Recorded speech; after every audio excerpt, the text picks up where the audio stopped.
Duke ditur që gjatë këtyre 5 ditëve në përgjigje që Irani ka bërë sulmeve të Izraelit dhe Shteteve të Bashkuara të Amerikës, janë goditur ambasadat amerikane në rajon, konsulata, bazat amerikane, po ashtu, por jo vetëm, duke përfshirë disa shtete nga Kuwaiti, Dubai, Bahreini, po ashtu Libani ka qenë në shënjestër të ushtrisë izraelite, po ashtu.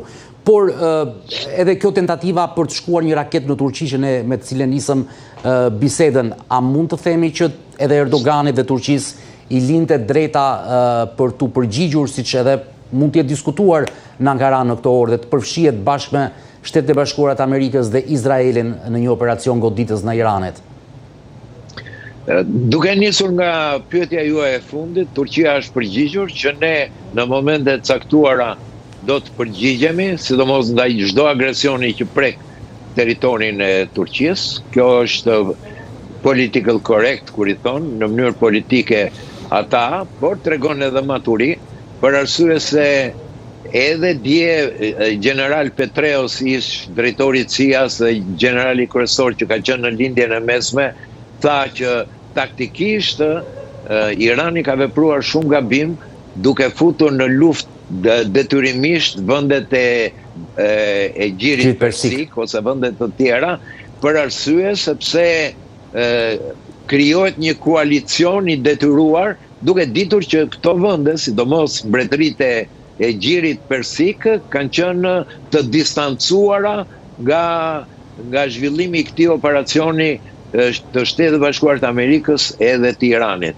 Domethënë, agresiviteti dhe primitivizmi për të goditur çdo gjë dhe për të krijuar kaos, për t'i bërë presion Shtetet Bashkuara të Amerikës, në një farë mënyre, sipas generalit Petreos, ishte taktika më e gabuar që krijon një front më të gjerë dhe i mundëson koalicionit të këtyre vendeve të arrijë një paqe edhe më të shpejt.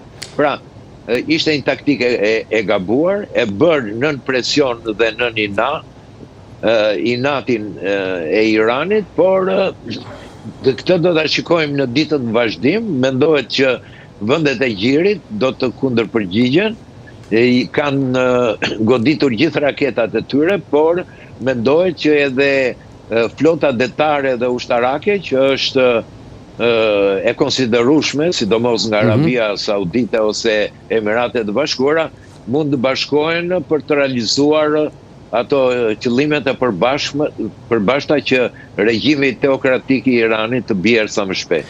Ambasador, për fund fare, është e vështirë për një përgjigje, por unë do ta bëj këtë pyetje. Mendon që do të zgjasi për te afatit 4 dhe 5 javor, siç Donald Trump deklaroi orë më parë që ky konflikt mund të duhet, apo 4-5 javë edhe mund të sistemohet, apo e vështirë? Ka disa pikpamje për këtë. Dua të them që nuk mendoj që 4-5 javë regjimi i Iranit mund të rezistojë, por duke mos patur një ndërhyrje ushtarake në terren, sigurisht për inerci regjimi do të vazhdojë të ekzistojë. Do të jetë një regjim që do të veprojë duke mos patur asnjë nga dhëmbët, nuk kafshon dot. Por do të jetë aty prezent për arsye sepse dihet që është i aftë për të shtypur ata lëvizjet masive popullore për të ndryshuar regjimin. Prandaj janë të mundshme që mund të ndodhi edhe më shpejt se 4 javë, nëse variantet e generalëve të ushtrisë, njerëzve, intelektualëve, të cilët do kërkojnë një paqe dhe një ndryshim të kursit të qeverisjes, do të kërkojnë një marrëveshje me Shtetet Bashkuara të Amerikës, dhe kjo në interes për të ruajtur vendin nga mos shkatërimi i mëtejshëm, për të mbetur një fuqi e rëndësishme, siç është edhe Irani. Mund të bëhet një marrëveshje e cila do të lërë pjesërisht në mënyrë tranzitore antar të regjimit, të cilët do të, si në Venezuelë, do të bashkëpunojnë edhe me opozitën, derisa populli të realizojnë në mënyrë të lishme nëpërmjet të zgjedhjeve, të zgjedhi se kush do t'i drejtoj. Janë shumë fraksione, dihet fraksioni i ish djalit të mbretit.